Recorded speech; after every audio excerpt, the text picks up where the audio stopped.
The following is a production of cprundown.com. The views and opinions expressed by the hosts of this podcast are those of the individual and not of any affiliated companies.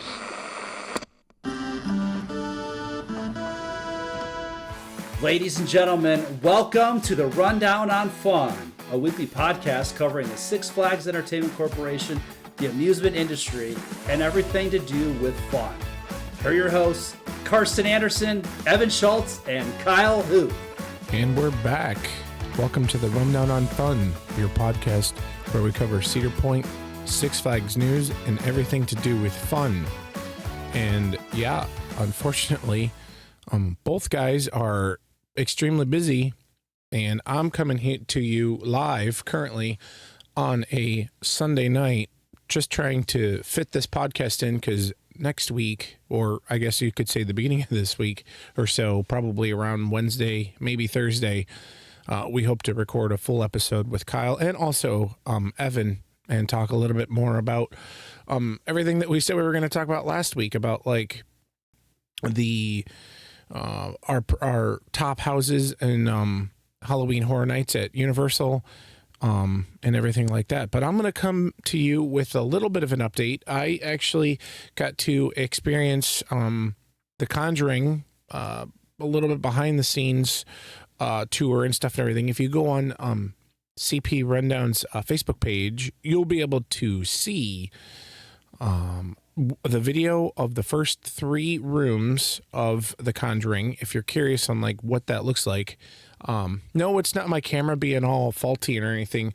I actually put like a little cool filter on top of it to make it a little bit more creepy and things like that, and talked a little bit more about that. But anyway, I was invited along with another staff member. We were invited by Cedar Point to check out Cedar Point's Creators Day / Media Day. And that was, gosh, wow. That was not this past Saturday, but the Saturday before.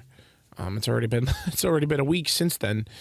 But yeah, so I'm going to talk a little bit more about, I'm going to probably break it up into sections a little bit and talk a little bit more about it. But first of all, thanks to Cedar Point and Tony Clark and all, the whole entire staff and everything for, inviting us out for that, to take a peek in that and get a few ideas and tastes, I guess you could say, to see what's going on with this year's HalloWeekends and everything. So let's just jump right into it. So everyone that's say, well, what about kids? I've got kids, right? What are the kids going to do, for HalloWeekends and things like that? Well, Cedar Point has a ton of things to do for kids, and I'll just run through that just a little bit. First of all, they have I believe it is on Friday. So the park opens from Thursday through Sunday for HalloWeekends, but on Friday from 11 a.m. until 7 p.m., that would be Friday, Saturday, and Sunday, they have what's called, they have like HalloWeekends for kids. I believe it's pretty much just the same thing as what that is. They have where they've got like haunted houses and like trick-or-treating and things like that. So anyway, so it's family friend fun. And so they've got, like I said, they've got haunted houses. They've got the house on Boo Hill, which is over there by Blue Streak. And it's kind of like more like a fun house. I've been in there before, a few times, with, the person that I was with. You have to make sure you have like little kids with you. So if you have obviously like a little kid and stuff and everything, you can go check those out. But really, really cool that they have that. I think it's cool. I think they give you like a bag of candy at the end. At least they used to. I'm not sure if they still do. But yeah, so, and it's all over by the Blue Streak area. And then there's also over by on the boardwalk. There's a ton of stuff going on the boardwalk and also in Kitty Kingdom, with what they got going on there. And so, yeah, so let's run through some of that stuff and everything, and then we'll get into the more spooky things and I think the little bit more exciting things happening at HalloWeekends. But yeah, so for the kids, first of all, if the kids are going to stay after, say, like 7 p.m. and stuff like that, a lot of the spooky things, especially on the midway, if you're not around in that midway, once it ends at 7 p.m., if you're over towards, the back of the park, more scarier areas, they've got the trail over by Millennium Force. And then also they've got like the trail over by like the Maverick and Steel Vengeance area. Well, they have scare actors that come out and they scare people and stuff, and there's fog and things like that.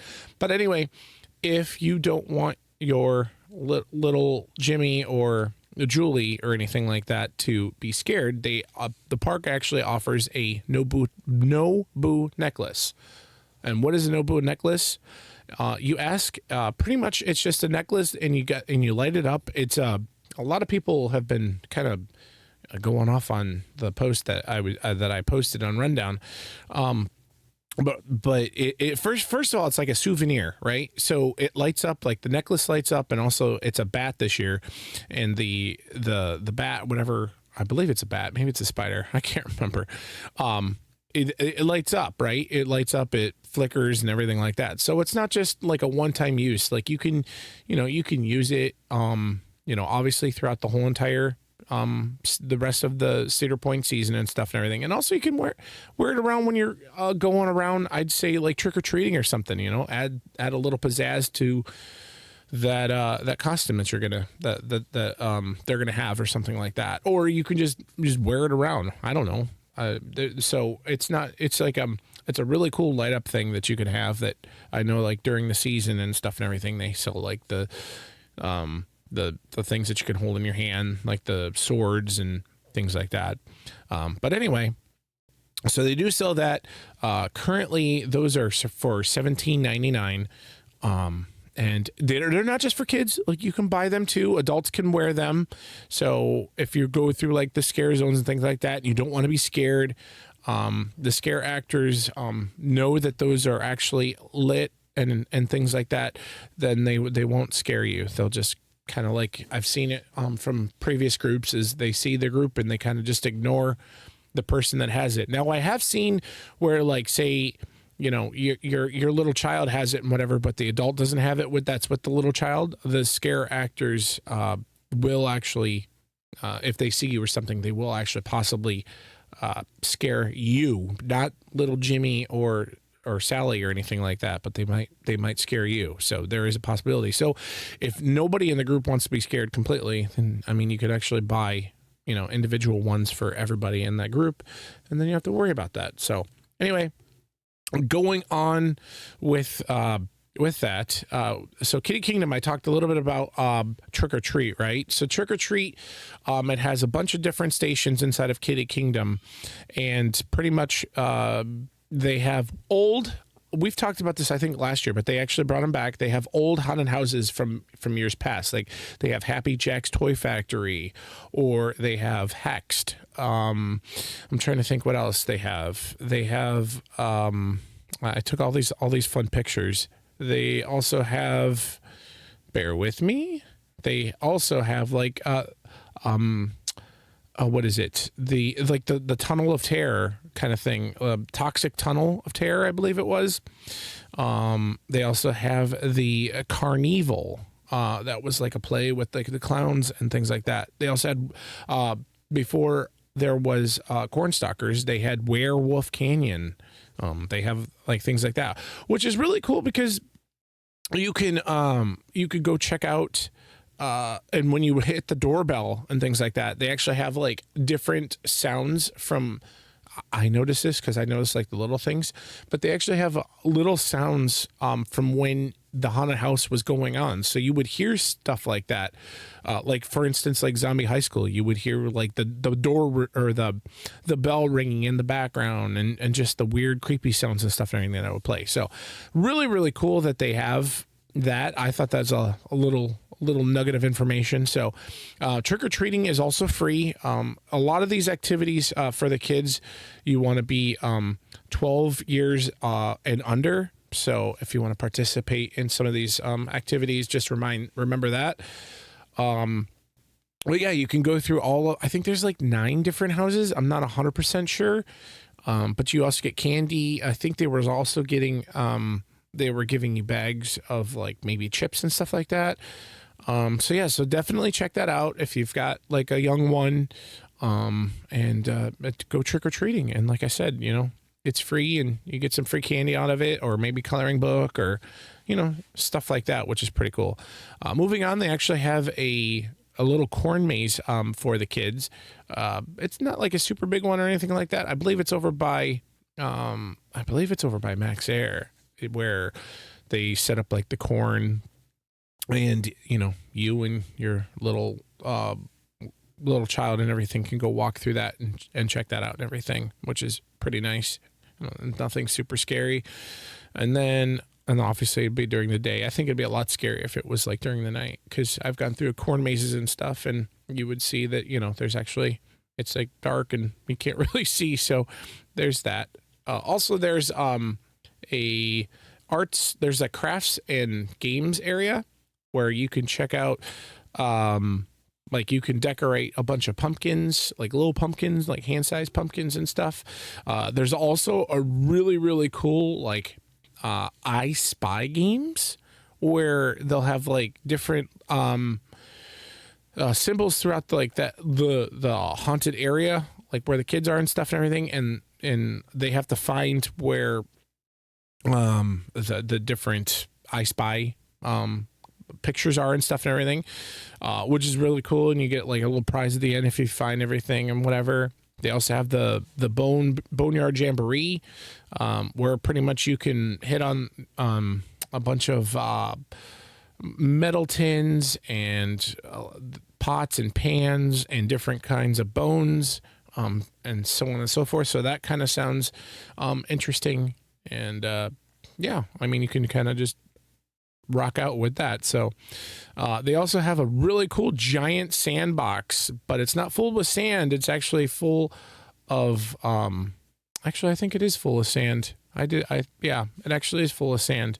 I'm thinking of something else. But you can actually dig up some boxes, some bones in there, and find different bones and things like that and stuff and everything with that going on. So, and then next we have the harvest tractors, and this is where I thought it was pretty cool. I wish I was like small enough to get on these tractors, but they have over by Blue Streak.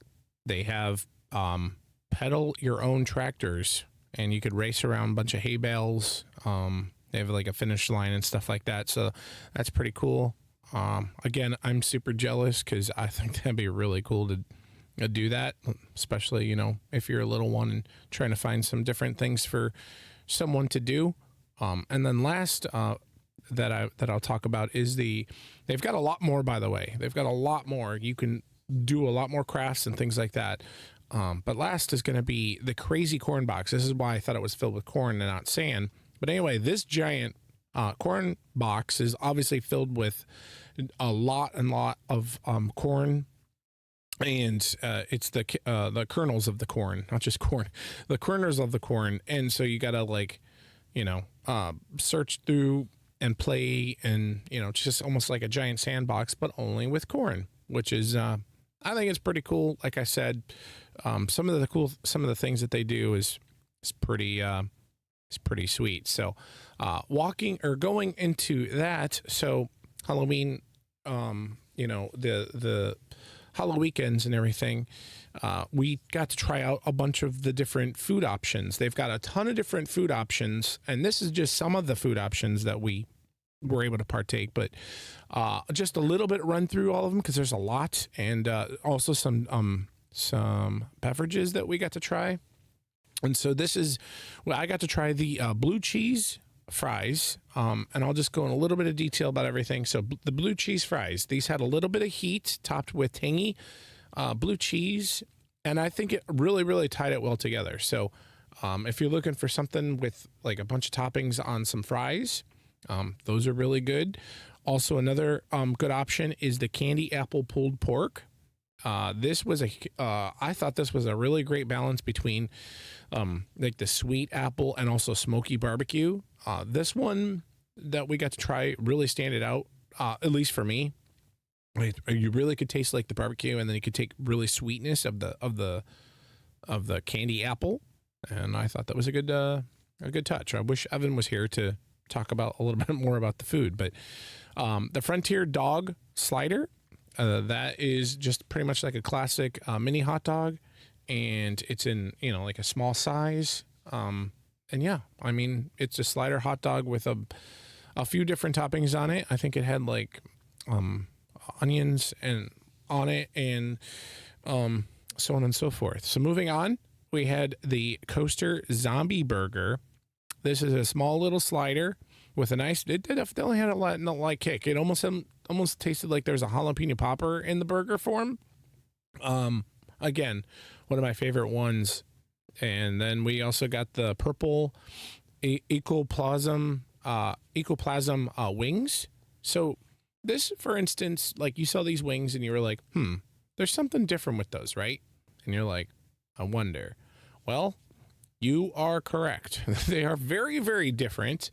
They are peanut butter and jelly. Yes, peanut butter and jelly chicken wings. I'm not exactly sure why that combination works, but it's very unique and it's different. It's really different, but it's good. It's not bad. It's like sweet celery, and then also you got the the thickness of the peanut butter, and I think it just pairs really well. Like, I find myself wanting to make something like this at home, maybe in the off season or something. So getting into a little bit more sweet things, again, there's a lot more food options available. We'll probably talk about that next episode, about everything that I didn't talk about, and then anything that Evan wants to talk about. But the sweet option was the crispy peanut butter haunt bar. It was pretty crunchy, and it was very chocolatey and also very peanut buttery. And this actually reminded me of either a deconstructed Snickers bar or 100 Grand bar with a bunch of peanut butter like twist inside of it, which was really good. The other one that we also had was the s'mores hand pie. That was extremely ooey gooey marshmallow with cookie. And then a cookie on the outside, so the marshmallow is on the inside, so you don't see it. And then what's really nice, and I thought this all paired very well, is it's topped with ice cream. And I'm gonna have to go to Cedar Point since it's already past closing time. I'm gonna have to go there on Thursday and grab one of these because I'm making myself hungry for one. Then also we got to try at the Mullins Workshop Bar that's over by the Conjuring. And it's literally right in front of the Conjuring. They have a bunch of mixed cocktails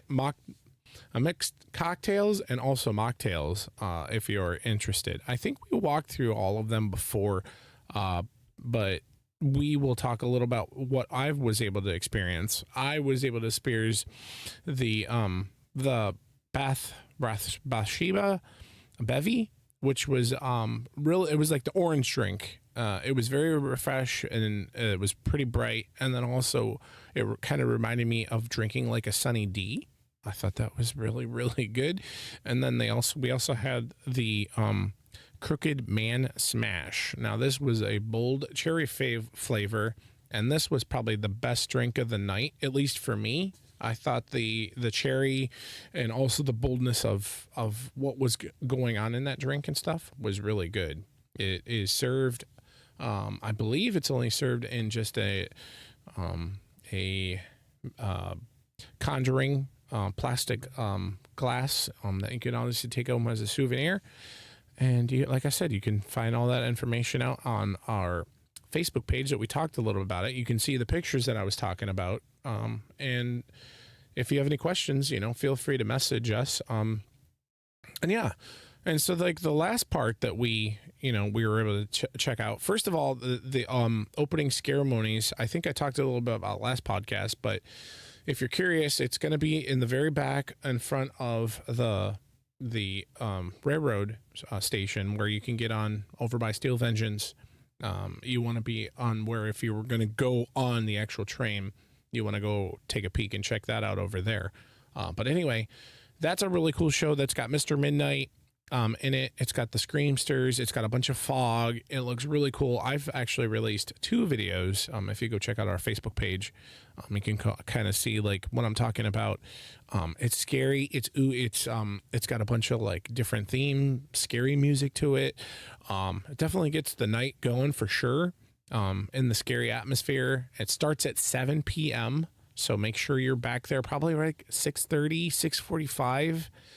To get a good spot to see, and you can see Mr. Midnight do his thing. And yeah, but anyway, so we got to check out behind the scenes of The Conjuring, right? So what's The Conjuring? It's pretty much like the film. It is a haunted house that's at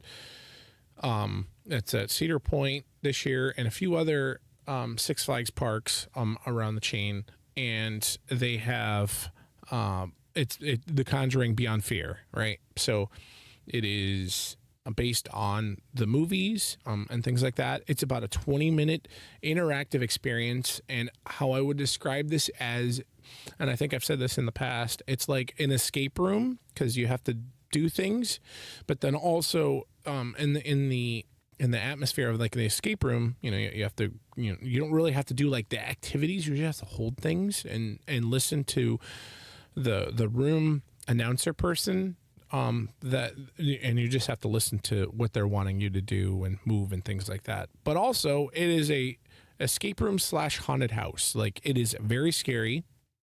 I've done it a few times and I don't know, it's really off the wall. Like, I think it's really, really good. Like, they can gently touch you. They're allowed to gently touch you to where I think Evan said last podcast where he was, someone grazed his cheek. I was walking through one of them and one lightly actually grabbed my shoulder and things like that. So there was something like that. Like, it's not like they're going to grab you and throw you and things like that, but it's definitely very, very, very immersive, which is pretty cool. But anyway, so speaking of that, they talk a little bit about the haunted house and stuff and everything. And when you go through and stuff, they're talking a little safety spear and things like that. And then you walk in.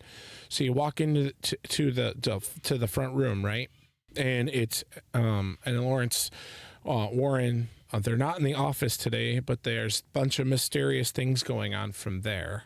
And we're looking for haunted artifacts and attempting to return them and return the horrifying Annabelle doll to her case, because Annabelle actually got out. So you're like, uh-oh, gonna have to figure that out, right?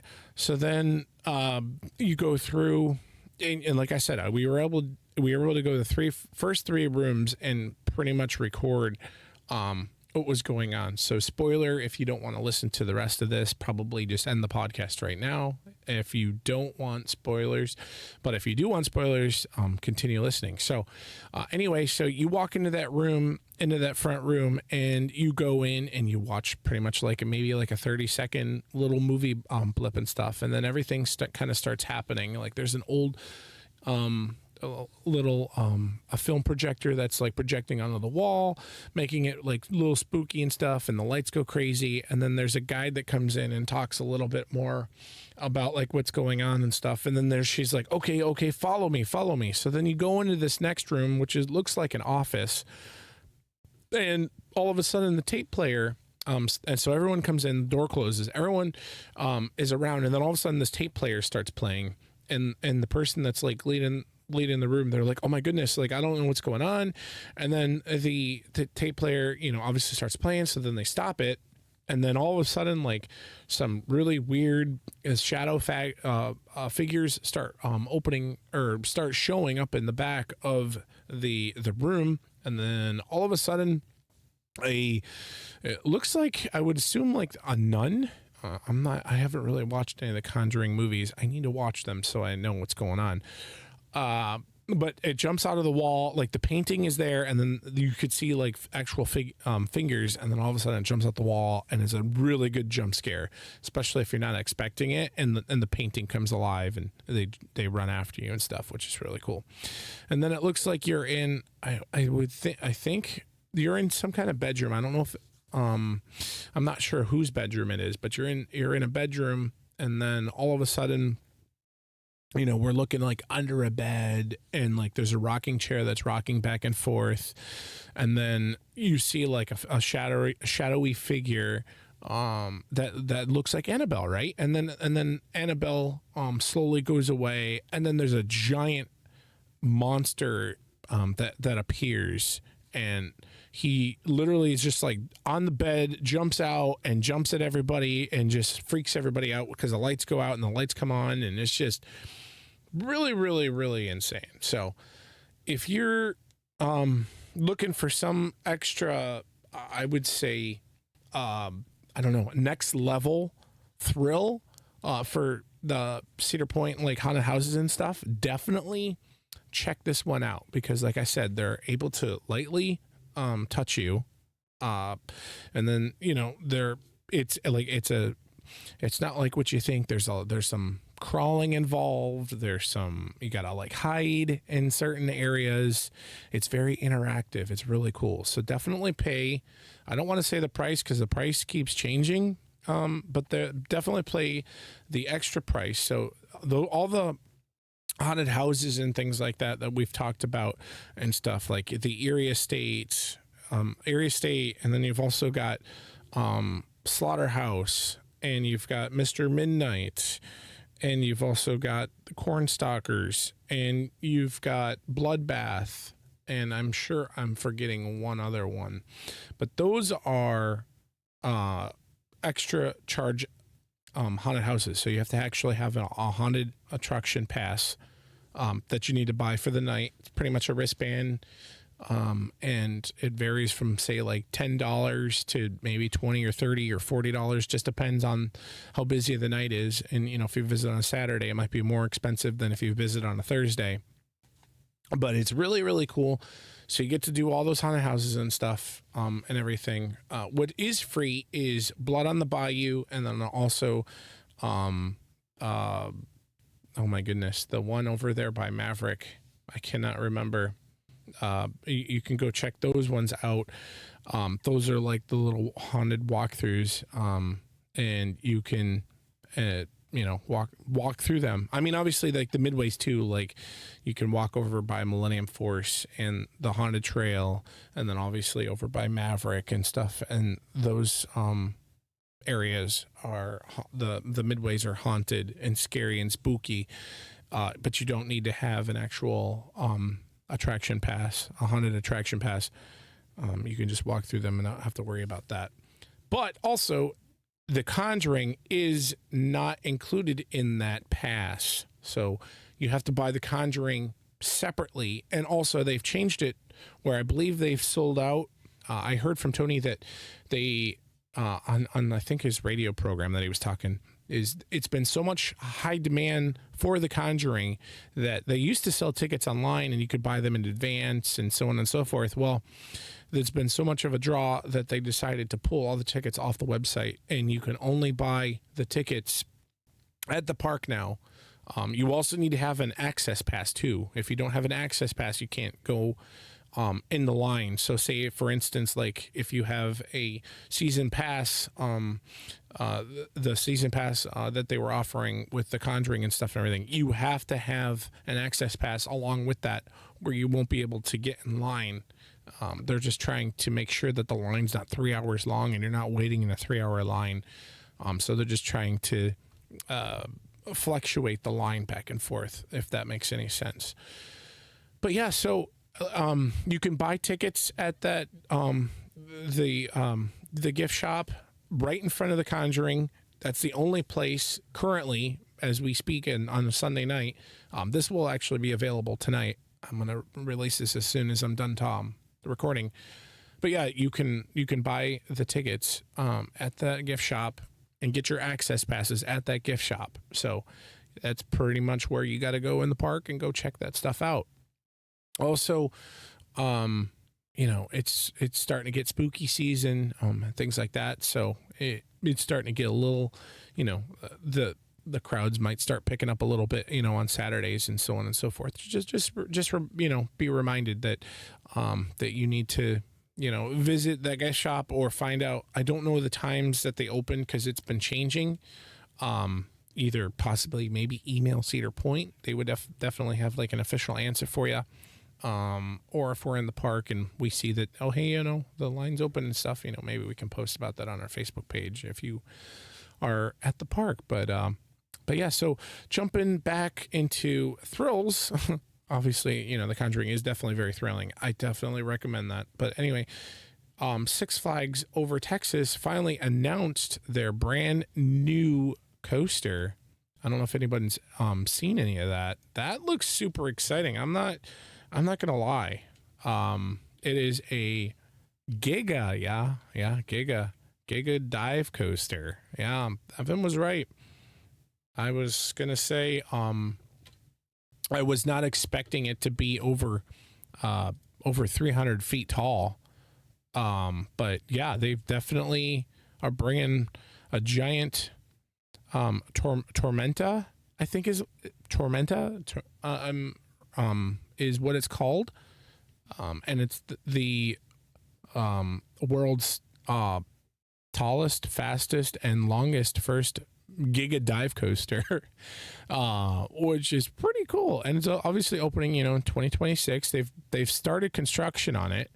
If you go to Six Flags Over Texas's you can go on like their Facebook page, or you can go check out and see their website and stuff, and you can see like pictures of like what's going on. I think there's like a 95-degree vertical drop, which is pretty insane because you're dropping for a good bit. Like you're dropping, and it's also kind of crazy. It's 87 miles an hour for a dive coaster. Like I think Valraven might go like 50 something, 80. That's almost 90 miles an hour. That's kind of crazy. But anyway, here's some stats with it. So the tallest dive coaster, which is 309 feet. This is what it's going to stand at, 309 feet. It's going to have a 95 degree of drop, and it's going to go 285 feet. It's going to be obviously the fastest dive coaster. Like I said, 87 miles per hour. And it's going to have the highest Immelman inversion at 218 feet. That's insane. That's actually, if you think about that just for a second, 218 feet, that's actually higher than Magnum. Think about that. That's higher than Magnum. Magnum is 205 feet. Highest inversion, 218 feet. You're going upside down, 218 feet. Pretty cool. And then also the tallest vertical coaster loop at 179 feet. And this is going to be 4,199 feet long, which will almost be a 3-minute ride. It'll be 2 minutes and 54 seconds. Holy crap.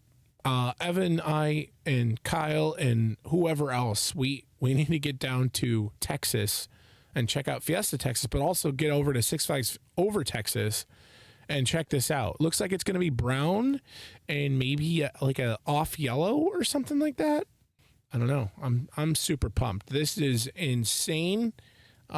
Just seeing all the pictures, and there's you can see like kind of like the video and stuff and everything that it's going to do and stuff. But we'll talk a lot more about this on the next episode for sure, and get the guys' reactions and things like that. But anyway, thanks for listening to me. I know I talked a little bit longer than what I was expecting to talk about, but hopefully it gave you some insights on what's going on with Cedar Point's, HalloWeekends, and also it gave you some insights about The Conjuring, about what you can do, if you have kids, and so on and so forth. So I really appreciate you guys listening to this podcast, and if you share us and make sure that you rate us, and also tell your friends to listen to us, because we love all the feedback. And also, really quick, before I let you go, really quick, I do apologize. I totally forgot. I did get some visitors the other day that randomly saw me at Cedar Point. I think it was in Grand Pavilion. and they were really nice to say hi to us. And so a shout out. And if you want a shout out, see us in person, and I will write your name down and I will shout you out on the podcast. Really thankful for Paige and Olivia. They said that they listened to our podcast. So really thankful that they came up to us, or came up to me, and then they also saw Justin too, our announcer guy, and they said hi. So shout out to them. And then, like I said, if you want more shout outs, feel free to come say hi to me in person. Make sure I write down your name and I will shout you out on the podcast. Really thankful for you guys. And so make sure that you rate us and follow us and share us with all of your friends. And we will talk to you on the next podcast, which will hopefully be later this coming week. So everybody, stay safe, have a great night, and we will talk to you later. Thanks for tuning in to the Rundown on Fun. Don't forget to follow us on social media for all the latest updates from Six Flags Entertainment. And remember, always be kind to your ride operators. See you soon.